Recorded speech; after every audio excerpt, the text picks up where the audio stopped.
السلام عليكم ورحمة الله وبركاته. نسأل الله العظيم رب العرش الكريم يكون جميع الأصدقاء في خير وفي نعمة. اللهم آمين يا رب العالمين. الله يبارك في الجميع. إن شاء الله نتحدث اليوم في الدرس رقم 15 على بناء شمع الأساس والتوقيت الأفضل، وهل الوقت مناسب لتنزيل بعض الأساسات الشمعية في الخلايا. إن شاء الله نتحدث ببعض النصائح في الموضوع ده يستفيد منها إن شاء الله الأصدقاء النحالين. طبعا نتمنى من اللي بيتابعوا معانا أول مرة يشترك معانا في القناة، لعل يكون على طول مباشرة مع اطلاع معانا في نصائح ويصل لإشعار عند عملية بث مباشر أو عند نشر فيديوهات إن شاء الله. بس نتمنى من الأصدقاء اللي بيتابعوا معانا يضغطوا على الإعجاب ويعرفون هل الصوت ممتاز ولا فيه مشكلة. فهننتظر بس لحد ما يجي بعض الأصدقاء ينضم لينا في البث، ومن ثم إن شاء الله نبدأ الحديث بتاعنا بإذن الله.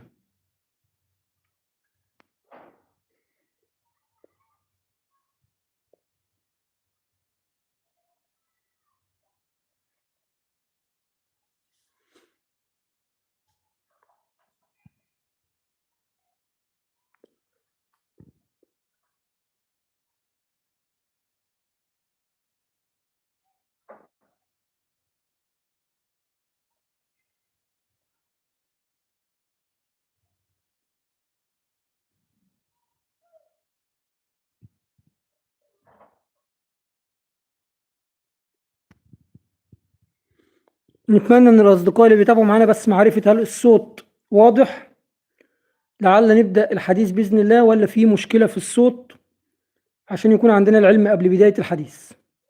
فنتمنى من اللي بيتابع معانا يعرفنا الشيء دوت، نكون مشكور ليه.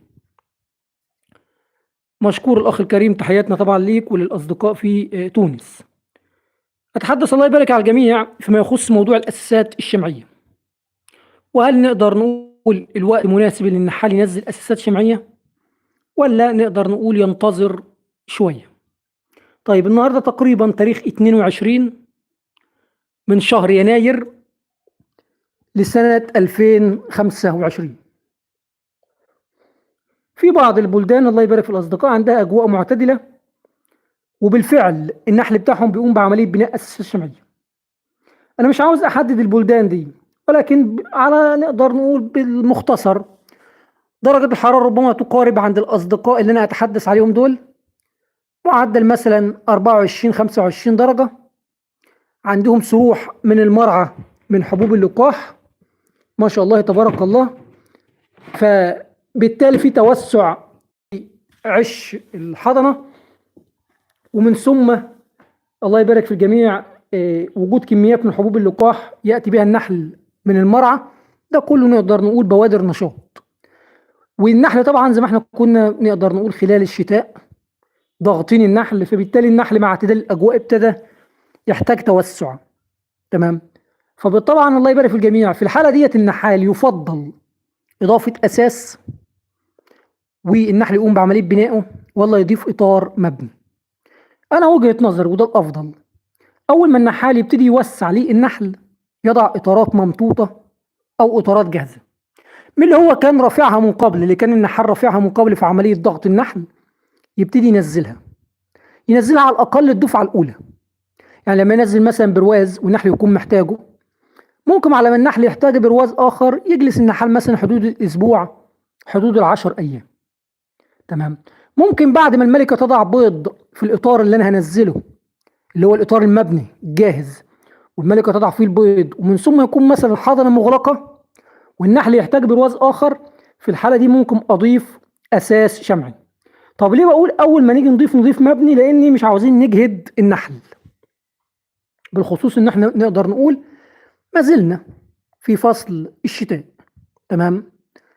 طيب الله يبارك في الجميع، أهم حاجة شمع الأساس نقدر نقول لازم يكون أنا واثق من جودته، واثق إن الشمع دوت ما فيهوش مشاكل، الشمع فيه نسبة بروفين عالية تسبب مشاكل. والدليل على ذلك لما الاقي النحل ساب البرواز الاساس وابتدى ينزل زوائد او زوائد شمعيه في نفس الكادر بتاع الاساس بس جنب الاساس او في مكان اخر بينزل زوائد، لازم تعرف ان عندك مشكله فيما يخص الشمع. طب هيجي سؤال، انا عندي شمع مثلا باكيتا كيلو او 2 كيلو من العام الماضي من سنه عندك، هل استخدمهم؟ والله استخدمهم مفيش مشكله، بس اهم حاجه ما يكونش الشمع ده مفتوح. يعني لو انت مركب الشمع في الكادر او في البرواز، احتمال كبير ان النحل ما يقومش بعمليه بناء بسبب تعرض نقدر نقول الشمع مثلا لظروف الهواء والحراره وما شابه ذلك، الرائحه بتاعته ابتدت تقل. تمام. فيفضل ان البرواز او الشمع نفسه يكون نقدر نقول لسه مفتوح من العبوه او من الباكت او انا لسه شاريه. ما احاولش اشتري كميه كبيره وانا مش واثق من مصدر الشمع. يعني مثلا اشتري مثلا باكت كيلو او 2، اخدهم على سبيل التجربه، النحل ابتدى يستقبل الشمع ده وابتدى يقوم بعمليه بناء الشمع، اقدر بعد كده ازود او اشيل الكف منحلي. تمام. في سؤال من الاخ علي يقول النحل بدأ في البناء في منطقة فاس، اتوقع في المغرب ما كنتش انا مخطئ يعني. تمام. ما هو الاخ علي الله يبارك في عمرك ده اللي نتكلم فيه، في بعض المناطق النحل عنده القدرة تنزله اساسات ويبنيها، في مناطق اخرى لا. تمام. ممكن تكون المنطقة اللي انت متواجد فيها ديت في المغرب منطقة ممتازة، نقدر نقول اجواء درجة حرارة في حدود ال 24 25 درجة، انت ممكن كنحال بتقدم تغذية سكرية، نشاط من حبوب اللقاح، في توسع. كذلك في بعض الاماكن داخل مصر نفس الامر، في اماكن اخرى صعبة اجواءها منخفضة 15 درجة لسه، النحل ما عندوش القوة يسرح بسروح. فكل واحد اكيد بيعمل حسب المتاح نقدر نقول داخل بلده. نصيحة بس فيما يخص الاساس، لما نيجي نضيفه داخل الخلية نضيفه البرواز الاساس قبل الاخير. تمام. بمعنى قبل الاخير، لا اما من الاتجاه اللي في الداخل ده يعني رقم 2 هنا، او قبل الاخير من الاتجاه الاخير. ما حطوش في منتصف الخليه. لو حطيته في منتصف الخليه زي ما احنا قلنا، ممكن لو النحل ما بناش الاساس يقسم الجزء اللي متواجد فيه الملكه عن الجزء الاخر، وبالتالي هنلاحظ بيوت ملكيه تم بنائها. فبالتالي اضع مثلا الاساس هنا، الملكه وضعت فيه البيض والنحل طبعا قام بعمليه البناء، بعد كده ارفع الكادر واحطه في اي مكان انا عاوزه. بس امتى ابتدي انقله واحركه؟ لما النحل يقوم بعمليه بناء الاساس ومن ثم تضع الملكه البيض. هنا اقدر ان انا اتجول بالاساس واحطه في اي مكان بعد عمليه البناء ووضع البيض. انما قبل عمليه وضع البيض وقبل عمليه البناء ما احركش الاساس من مكانه عشان ما اسببش مشاكل، عشان ما اقسمش الخليه بمعنى اصح من النص. تمام. نتمنى طبعا من الاصدقاء ياخذوا الشيء ده بعين الاعتبار. النقطه بس اللي حابب اشير ليها، وطبعا اللي عنده اي اسئله من الاصدقاء اللي بيتابعوا معانا نتمنى طرحها وان شاء الله يتم الرد عليها. النقطه اللي عاوز اشير ليها، محدش يوسع او يزود براويز ازيد من اللازم. يعني خليتك 5 براويز وانت شايف محتاجه برواز واحد، تنزل برواز واحد، ما تجيش تنزل بروازين 3. ليه؟ علشان ما يحدثش عندك مشاكل في الخليه او نقدر نقول يحدث الحضنه اللي هتكون عندك داخل الخليه تكون حضنه نقدر نقول مزركشه او مبعثره، او تبرد منك الحضنه وتسبب لك مشاكل. تمام. لا، خلي نقدر نقول الحضنه في الخليه نقدر نقول الله يبارك في الجميع حضنه مضغوطه، البراويز نفسها اللي انت بتضيفها على قد الكثافه النحليه. كل ما الاجواء تعتدل وتبتدي ترتفع النحل هيطلب منك براويز ازيد والنشاط هيكون افضل. يعني بمعنى لما يكون عندك 22 درجه النشاط مش هيكون زي ال 30 درجه، النشاط مش هيكون زي ال 28 درجه، سحب النحل للتغذيه السكريه في ال 22 درجه مش هيكون زي ال 27، مش هيكون زي ال 30 درجه. كل ما الاجواء تعتدل هتلاقي سروح النحل ونشاطه في المرعى افضل. اقل من ال 20 ما انصحش ولا حد يضيف اساسات ولا حد يقدم تغذيه. ليه؟ لان ما ننساش ان الاجواء في الليل بتبرد. يعني ممكن انت كنحال عندك 24 درجه بالنهار ودي درجات ممتازة. بس تيجي في الليل تتفاجئ ان درجة الحرارة اثناء الليل تصل الى ال10 درجات وال7 درجات وال11 درجة. ديت اجواء اثناء الليل منخفضة جدا. تمام. اتمنى من الاصدقاء اللي بيتابعوا معانا يكون الصوت واضح، واتمنى لو الصوت فيه مشكلة يتم تبليغنا بالامر ده، نكون طبعا مشكورين للاصدقاء اللي بيتابع معانا. واللي عنده طبعا اي سؤال نتمنى طرحه وان شاء الله يتم الرد عليه. طبعا الله يبارك في الجميع. أأكد على جزئية تكلمتها في البث وأعيد عليها مرة تانية. الأساس لازم النحال يشتريه من مصدر موثوق فيه. الشمع لازم نشتريه من مصدر موثوق منه، لأن الشمع للأسف لو اشتريناه من أماكن نقدر نقول مغشوش أو في مشاكل أو كلام من ده، النحل مش هيبنيه وأنت كنحال هتخسر. تمام. والأفضل طبعا أو اللي احنا نعرفه كنحالين إن برواز الشمع النحل يقوم ببنائه داخل الخلية حدود 48 ساعة، يعني يومين اتنين النحل يقوم بنى البرواز بالكامل. بس دوت يحتاج ان في كثافة نحلية، في اعتدال اجواء، في مرعى ممتاز. ما يجيش انا ما عنديش نحل في الخلية او خلية فيها كثافة نحلية ضعيفة وعاوز النحل يبني البرواز في يومين اتنين بس، لا، ممكن يجلس عندك اسبوع وما يبنيش الا قطعة صغيرة ربما تعادل 3 4 5 سم بس. هل معنى كده ان الشمع سيء؟ لا، ما عندكش كثافة نحلية. تمام. نتمنى ناخذ الشيء ده بعين الاعتبار. الامر الاخر فيما يخص اصحابنا او اصدقائنا اللي عندهم الخلايا الاجباح البلديه. عاوز بس اشير لنقطه كان في بعض الاصدقاء تواصلوا معايا واستفسروا عنها. الجبح البلدي بيقول بعمليه، نقدر نقول احد الاصدقاء ارسل لي صوره ان الجبح بينزل بناء من الشمع بني، فهو كان في استغراب. دايما بيلاحظ ان المفروض ان النحل بينزل مثلا بناء ابيض، ليه بينزل الجبح بناء بني؟ اولا في عده اسباب للموضوع ده في عمليه البناء، اللي هو يكون لون بني او الوان نقدر نقول غامقه مش باللون الابيض الناصع.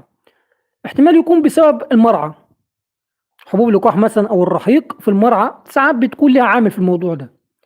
العذره نفسها لو داخل الجبح البلدي عذره، فده ذلك ممكن يكون احتمال من الاحتمالات اللي النحل لسه نقدر نقول نزل بناء شمع بس ما بيضش البناء بتاعه. ليه؟ لان في عذره ما تمش تلقيح العذره دي. تمام. ده برضو احتمال من الاحتمالات. احتمال اخر ان الخليه تكون يتيمه. تمام. عده احتمالات لازم النحال ياخذها بعين الاعتبار. انما لو عندك مرعى من حبوب اللقاح مع اجواء معتدله، تمام، في الاغلب بيكون البناء اللي نازل ابيض، نقدر نقول ابيض ناصع تبارك الله ما شاء الله. من ثم البنيه بتنزل، لو المرعى قوي جدا تلاقي الملكه تضع فيها البيض في الجبح البلدي او في السله التقليدي، ومن ثم النحل يقوم منزل بنيه اخرى بنى متتالي. تمام. ساعات البنى ده بيكون مثلا من اتجاه واحد، الاتجاه اللي في الخلف، ساعات بيكون من اتجاه فقط الامام، ساعات بيكون النحل بينزل بنيه في الامام وبنيه في الخلف. تمام. بيختلف من جبح لجبح ومن ظروف معينه بيكون هي مسببه لبعض الامور دي. تمام. ده بالنسبه لاصحابنا اصحاب الخلايا الاجباح البلديه. طب لو انا عندي جبح بلدي فيه شمع النحل مش مغطيه، شمع قديم مثلا لونه اسمر لونه بني، تمام، هل اقص الشمع اللي النحل مش مغطيه في الاجباح البلديه؟ ما تقصوش الا في حاله واحده، إن لما الاجواء تعتدل عندك والاجواء تبتدي النحل يسرح والاجواء تكون فيها دفء، تمام، في الحاله دي تقدر تقص البنى ده. عندك بنيتين، عندك 3 بنى النحل مش مغطيها، تبتدي تقص البنى ده على اساس ان النحل يبتدي يبني بناء جديد ويبتدي ينشط مع تقديم تغذيه تحفيزيه في الاجباح. الاجباح تبتدي تتقدم معاك. تمام. انما لو اجواء بارده ما تقصش البنى. هتقص البنى نقدر نقول هيبقى خطأ على الخليه. لا، خلي البنيه والاثنين اللي هي نقدر نقول النحل مش مغطيها وربما يكون فارغه وربما يكون ما فيهاش حتى عسل. تمام. بس سيبها، اول ما ياتي النشاط عندك ابتدي قص، تمام، والنحل ينزل لك بنى جديد. اتمنى من الاصدقاء يكونوا وصلوا لهم الجزئيه ديت اصحاب الاجباح البلديه. تمام. طيب الله يبارك في الأصدقاء، هل في أي أحد عنده استفسار أو سؤال فيما يخص المواضيع اللي كنا بنتحدث بها؟ يعني نتمنى لو في أي سؤال أو توضيح نتمنى طرحه وإن شاء الله يتم الرد عليه. مشكور طبعا الأخ علي وأخونا من تونس وجميع الأصدقاء اللي بتتابع معانا، نسأل الله يا رب يبارك في نحل الجميع، اللهم امين يا رب. طيب في سؤال الأخ بيقول: وجدت خليتين من صندوق الخلية الأم نفس المشكلة، البيض قليل ونحل به بيوت طوارئ مفتوحة، ماذا يعني وماذا أفعل أو ماذا سيحدث؟ الأخ الكريم الله يبارك في عمرك، احتمال كبير أنا رديت عليك في الموضوع ده في البث السابق، أتوقع قبل يومين، قلت لك إن المشكلة في الملكات نفسها، الملكات ممكن تكون ضعيفة، تمام؟ معنى إن النحل ينزل بيوت إحلال أو اللي يطلق عليها الطوارئ في حالة وجود الملكة، يعني الملكة فيها مشكلة، تمام؟ لو أنت شايف إن عندك ظروف في اعتدال الأجواء، تتوقع أنت من الجزائر، لو أنت عندك اعتدال في الأجواء وعندك ذكور وممكن من ملكات العذارى اللي تخرج دي هتتلقح، اترك البيوت الملكية اللي هي خاصة بالإحلال، اتركها ليه؟ لأن إن شاء الله بعد خروج عذارى تتلقح ونقدر نقول تحل لك المشكلة دي. طبعا لو أنت شايف إن البيض القليل ده أو الضعيف ده السبب الرئيسي فيه إن الأجواء باردة والنحل ما بيسرحش، فده أتوقع يكون أمر عادي، وأتوقع أنا اتكلمت في الموضوع ده في البث اللي هو خاص بأسباب توقف الملكات عن البيض، أتوقع كان أمس البث ده، تمام؟ فأتمنى يكون الصورة واصلة لك. أخي محمد، في سواحل تونس اليوم وجدت بعد الكشف النحل بدأ ببناء بيوت تطريد بعد نزول الأمطار ووجود حبوب اللقاح بكثرة. طب أخونا الله يبارك في عمرك، ما شاء الله ممتاز، يعني معنى كده إنك أنت عندك نقدر نقول نشاط ممتاز. أنا ما أعرفش هل أنت تواصلت معايا على الواتس من تونس ولا ده أخ آخر، أتوقع يعني ممكن يكون أخ آخر، لأن برضو كان ما شاء الله يعني أرسل لي رسالة فيديو على الواتس، هو من تونس، الخلايا عنده فيها نشاط تبارك الله وفيها نقدر نقول يعني اعتدال أجواء، وربما يكون كان حدث تطريد عنده، ما كنتش أنا مخطئ يعني. على العموم اللي أنا أقدر أنصحك بيه، ضيف براويز عندك، تمام؟ وحاول إنك أنت تقوم بتوسعة، بمعنى لو الخلية عندك 10 براويز أو 9 براويز ابتدي جهز عسيلة وارفع طابق تاني، لو ما رفعتش هيطرد عندك، تمام؟ فابتدي وسع ارفع طابق تاني. لو أنت حابب تقوم بعملية تقسيم وعندك ذكور داخل الخلايا ديت، تقدر تربي ملكات وتتوكل على الله، تمام؟ اهم حاجه انك انت طالما النحل ابتدى يبني تطريد عندك او بيوت تطريد، معنى ذلك ان انت عندك نشاط ممتاز واجواء دافئه معتدله. فتغفل، خلي بالك لو غفلت عن الخلايا لا قدر الله ممكن يخرج عندك طرود وتخسر كثافه نحليه قويه. فعندك حل من الاثنين، يا تعمل تفريغ اصطناعي او تقسيمات او ترفع طابق تاني، بالخصوص لما يكون الخلايا عندك مجيشه واصله من التسع 10 براويز. تمام الاخ الحبيب من تونس، انا اتمنى يكون انت استمعت الاجابه بتاعتي وافتهمت انا اقصد ايه، تمام؟ طبعا لو انت هتقوم بتقسيمات رب ملكات من النهارده، تمام؟ يعني انت لو مثلا حابب انك انت تقوم بتفريغ، ابتدي رب ملكات مثلا النهارده او بكره، ابتدي رب ملكات على اساس بعد 12 يوم ان شاء الله تخرج عندك الملكات ديت او البيوت الملكيه وتستفيد منها في التقسيمات. لو حابب تقوم برفع العاسلات خلاص ابتدي توكل على الله، جهز العاسلات بتاعتك وارفع مثلا معدل بروازين من الحضنه، تمام؟ تقول عندك الخلايا 9 براويز ممتازه، مفيش مشكله، اهم حاجه الحضنه داخل الخليه. عندك مثلا معدل 4 5 حضنه ممتاز جدا. لما يكون عندك معدل 5 او 4 من الحضنه، ارفع 2 في الاعلى، تمام؟ في العاسله او الطابق الثاني، ونزل اطارات لا اما مبنيه لا اما اساس في طابق التربيه، وقوم بتدفئه الخليه بتاعتك بشكل جيد، بالخصوص الفاصل اللي هو هيكون ما بين العاسله، تمام، وطابق التربيه اللي هو الحز ده او الفاصل ده، ما تخليش يخش منه اي تيارات هوائيه، تمام؟ ومن ثم ارفع 2 حضنه في الاعلى، حضنه مغلقه، وتضع في الاخر ساتر مثلا برواز عسل، تمام، على اساس يدفي الحضنه في الاعلى، تمام؟ مع طبعا تقديم تغذيه كميات قليله على اساس تدفع النحل يبني الاساسات اللي انت نزلتها في طابق التربيه. فاهمني؟ لازم تعطي كميات تغذيه عشان النحل يبني الاساسات اللي في التربيه. ولو عندك مبني ممتاز جدا، هتسرع من عمليه وضع الملكه للبيض بصوره سريعه. يعني اتمنى يكون الصوره واصله لاخونا من تونس.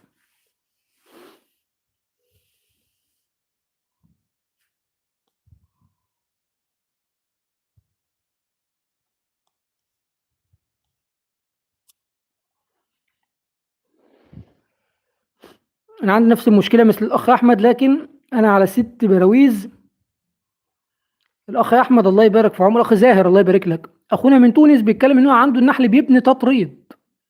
انت قلت عندك النحل بيبني احلال، في فرق. فاهم انا اقصد ايه؟ في فرق ما بين بيت ملكي احلال، وما بين بيت ملكي تيتيم، وما بين بيت ملكي تطريد. الاخ احمد بسبب وجود كثافه نحليه قويه عنده في الخليه، وعنده نشاط ممتاز، وربما يكون عنده حضنه ممتازه، الملكات نقدر نقول ابتدت تضع بيض في بيوت ملكيه للتطريد عشان هتبتدي يحدث تفريغ. فاهمني؟ انت عندك الامر مختلف، انت عندك احلال، ملكه سيئه عندك او ملكه تعبانه عندك، فالنحل بيعمل لها احلال عاوز يغيرها. في فرق شاسع ما بينك وما بين الاخ من من تونس. تمام. اتمنى يكون الصوره واصله للاخ زاهر من الجزائر. آه،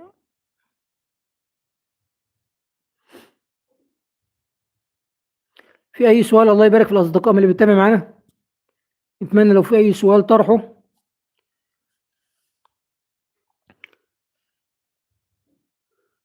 الاخ زاهر بتقول في بيت الاحلال يكون وسط واحد او اتنين في نصف البرواز. نعم، بيكون بيت الاحلال واحد او اتنين او بالكتير ثلاثه، معروف الشيء ده. فين المشكله بقى؟ تمام. انما بيوت التطريد بتكون عده بيوت تصل ل10 بيوت ملكيه، تصل لاعداد كبيره من البيوت الملكيه، ربما 10 بيوت ملكيه متوزعه على الاطراف، على الاطراف بكثره. التيتيم ده بيكون نقدر نقول بيوت ملكيه عشوائيه، وبيكون في الحاله دي مش موجود الملكه في الخليه. انت عندك ايه من الحاجات دي بقى؟ الحاجات اللي انا بتكلم دي انت عندك منها ايه؟ عندك الملكه موجوده في الخليه وفي احلال؟ بتقول عندك وجدت عده بيوت اخي على الاطراف. نعم. طيب ماشي، بيوت على الاطراف كام بيت؟ والخليه كام؟ انت قلت الخليه عندك 6 براويز. الخليه عندك كام برواز؟ عندك 6 براويز. طيب ما هو انا عاوز اقول لك على شيء، ما فيش تطريد عمره يحدث والحضنه تكون معدومه. صعب، صعب التطريد. المفروض لما بياتي بيكون في كميه حضنه في الخليه على الاقل بروازين 3. انت بتقول عندك خليه 6 براويز، على الاقل في 3 حضنه. تمام. انما انت ما عندكش حضنه خالص او حضنه ضعيفه جدا ويحدث تطريد، صعب. الا بقى لو البراويز عندك متروسه بالتغذيه السكريه، ده امر اخر. فاهمني؟ لو ال6 براويز عندك كلهم مالين عسل تغذيه، ومفيش الملكه تضع فيه البيض في مكان تضع فيه الملكه البيض، خلاص في الحاله ديت الخليه الملكه عاوزه تطرد لان مفيش مكان في الخليه. حلو. انت بتقول عندك البيوت على الاطراف وربما 10 بيوت ملكيه، عندك الخليه متروسه بكميه تغذيه سكريه، ولا البراويز فارغه وبتغطيها كثافه نحليه بس الملكه مش عايزه تضع البيض؟ انت عندك، بص الاخ زاهر، انت عندك مشكله. انا اكلمك بامانه، ربما يكون لاحظت الامر ده من البث اللي فات او من قبل يعني. انت عندك مشكله. انا قلت تواصل معايا على الواتساب، صح ولا لا؟ تواصل معايا على الواتساب واقدر اتحدث معاك في الموضوع، بس انا بقول لك انت عندك مشكله. انا هنتظرك تتواصل معايا على الواتس لو انت عاوز تستفيد. ما انتش حابب ما تتواصلش، انا مش باخد منك فلوس ولا انت ولا غيرك يعني. فاهمني؟ اخ يونس تحياتنا ليك، الله يبارك في عمرك. خليه من 4 براويز وضعت فيها اطار اساس بهارات تجربه جوده الشمع، بعد يومين وجدته بنى 10%. هل الشمع جيد؟ علما اني قدمت نصف اللي هو نصف لتر محلول سكري يعني. طيب بص الاخ يونس الله يبارك في عمرك، عندك الكثافه النحليه غطت البرواز اللي انت اضفته ولا ما غطتوش؟ الامر الاخر، هل عندك نقدر نقول الاجواء مثلا دافئه، اجواء معتدله، يعني 22 24 درجه، والنحل بيجيب كميه حبوب لقاح ولا لا؟ البرواز نفسه حطيته فين في الخليه؟ حطيته في الاخر خالص ولا حطيته نقدر نقول في المنتصف ولا رقم 2 ولا حطيته فين؟ تمام. دي كلها امور الله يبارك لك بتسرع من وتيره عمليه بناء الشمع. تمام. عشان بس ما نظلمش الشمع، لان انت بتقول بعد يومين 10% بس. 10% دي يعني رقعه بسيطه جدا، صح ولا لا؟ قطعه بسيطه. المفروض ان هو ما شاء الله لو النحل عنده القدره يبني اساس خلال اليومين دولت يكون بدأ في بناء مثلا 50 70%. لو النحل عندك ممتاز ان هو ما شاء الله محتاج يبني اساسات، انما 10% دي في مشكله، سواء ممكن الشمع سيء، بس خلي دايما الشمع السيء دي اخر حاجه. دور الاول على الكثافه النحليه، على درجات الحراره، على المرعى، على البرواز دوت هل النحل مغطيه ولا لا. تمام. ومن ثم في الاخر، وطبعا مكان الاساس فينا حته دي مهمه جدا، وفي الاخر تقدر تفكر ان كان الشمع سيء ولا الشمع ممتاز. تمام. الاخ خالد، عليكم السلام ورحمه الله وبركاته. هل هذا الوقت مناسب للتقسيم؟ طب انت منين؟ بلدك فين وعندك درجه الحراره قد ايه عشان اقدر افيدك يعني؟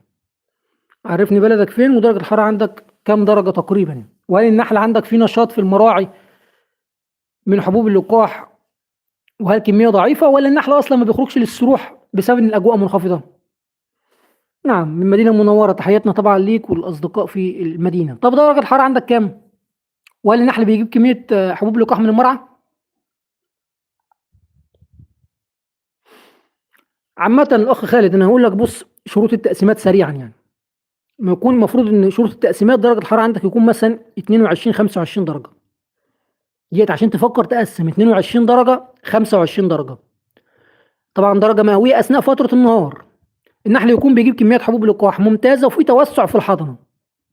توسع في الحضنة يعني عندك في الخلية برواز واثنين وثلاثة حضنة، في براويز من البيض، يعني في نشاط. النحل بيبني أساسات شمعية عندك أو بتنزل براويز، والنحل بيقوم بعملية وضع البيض فيها. والأهم من ده كله يكون في حضنة ذكور أو ذكور موجودة داخل الخلية.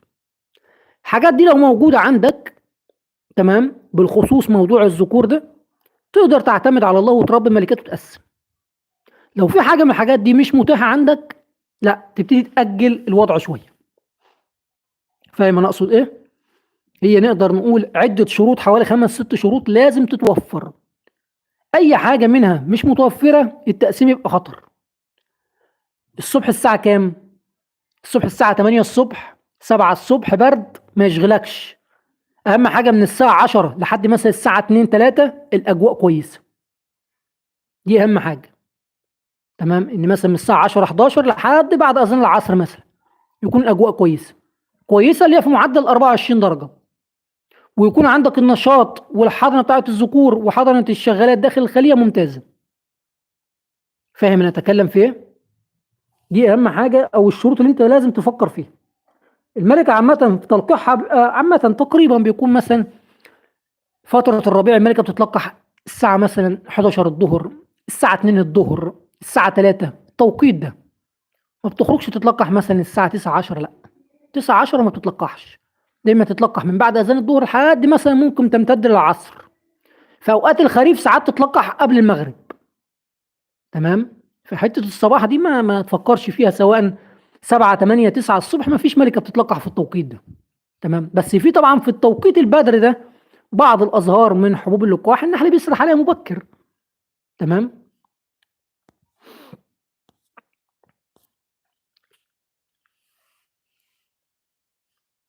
عايز الأخ الكريم أخ زاهر بتقول آسف عارف إني أزعجتك، ليس عندي واتس وشكرا لك. عندي خليتين فيها 6 براويز وفيهم الملكة والنحل يسرح عادي. وجدت البيوت ناقصة والحضنة قليلة، ووجدت بيوت الطوارئ وليس إحلال. ماذا يعني وماذا أفعل؟ وفقط أرجو منك أن تكون يا أخويا زاهر الله يبارك في عمرك. بص أنا ما أعرفكش ولا أنت تعرفني. الأخ خالد الحربي لما سأل سؤال أنا رديت عليه وما أعرفوش، بس شرح لي سؤال مفصل أجبته عليه.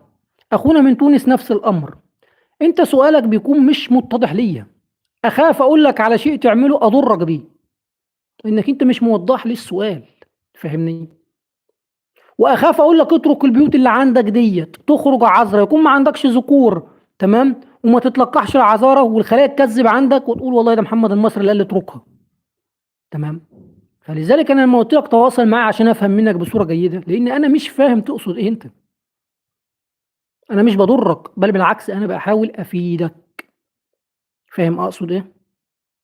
لان زي ما انا بقول لك مفيش بيوت تطريد بيتم بنائها والحضنه تكون معدومه. مفيش يا اخي، صعب. احلال نعم، احلال ممكن اقل مستوى من الحضنه النحل يبني احلال، تمام. فاحتمال البيوت اللي عندك دي احلال، او احتمال في مشكله اخرى في الخليه عندك. والاهم من ده كله، انت عندك حضنه ذكور، يعني عندك حضنه ذكور سواء في البراويز نفسها او ذكور داخل الخليه. كلمه حضنه ذكور يعني كميه كبيره، مش 5 6 10 ذكور، لا كميه كبيره. عشان الملكات دي لو سبناها تتلقح، ولا هيكون مصيرها نقدر نقول مجهول، الله الاعلم تتلقح او لا. يعني اتمنى يكون توصل لك الصوره يعني.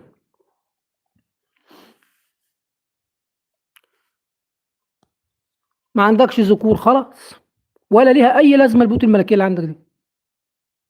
انا بكلمك بامانه، مين هيلقح الملكات دي؟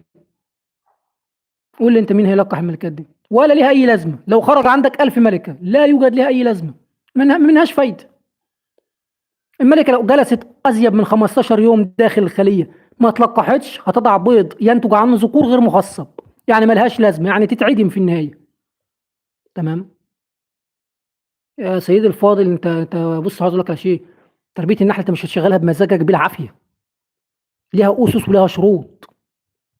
النحل اللي ما بينشطش في الشتاء مثلا على سبيل المثال، اجواء برد، هيخرج ازاي من الخلايا يسرح؟ صعب، تمام. كل حاجه ليها توقيت ولها نقدر نقول شغلها، مش في مجال النحل بس، صدقني في جميع المجالات والله. انما احنا ساعات بنحب ناخد الحاجه بالعافيه، ما بتجيش بالعافيه. انا اتمنى يكون انت فهمت قصدي ايه، وما تزعلش مني، انا بحاول افهمك، تمام. حتى لو ربما يكون انا قاسي شويه معاك في الكلام، بس انا افهمك الصح ايه عشان ما تضرش نفسك. ده اللي انا اقدر افيدك بيه. الله ييسر لك الحال يا رب. الله يبارك في الاصدقاء. نكتفي بالقدر دوت، ونسال الله يا رب التيسير للجميع. ومشكور الاصدقاء اللي تابعوا معانا. والاخ زاهر، لو ما عندكش واتساب تواصل معايا على الماسنجر، اتصل بيا اتصال ماسنجر وانا ارد عليك. ولا ما عندكش كمان ماسنجر؟ على العموم مشكور جميع الاصدقاء، شكرا جزيلا. طب الاخ خالد، هرد على السؤال اللي انك طرحته. كم تكون مسافه الخليه التي فيها الملكه مش ملقحه تكون مسافتها على الخليه اللي فيها ذكور؟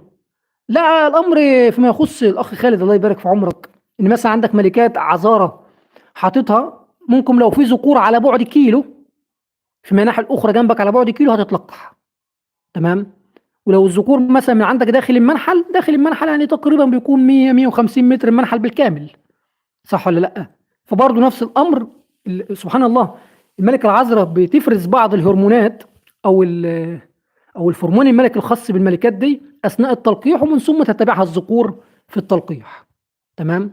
فما تشغلش بالك في الموضوع ده خالص، اهم حاجه يكون عندك ذكور في المنحل او في المناحل المجاوره ليك، ومن ثم عمليه التلقيح ان شاء الله هتتم على افضل وضع، تمام. مشكور، الله يبارك في عمرك. طيب الاخ زاهر، الماسنجر عندك خلاص، تواصل معي، تمام. وارسل لي الفيديو اللي انت بتقول عليه موجود عندك ده. مشكورين، شكرا جزيلا.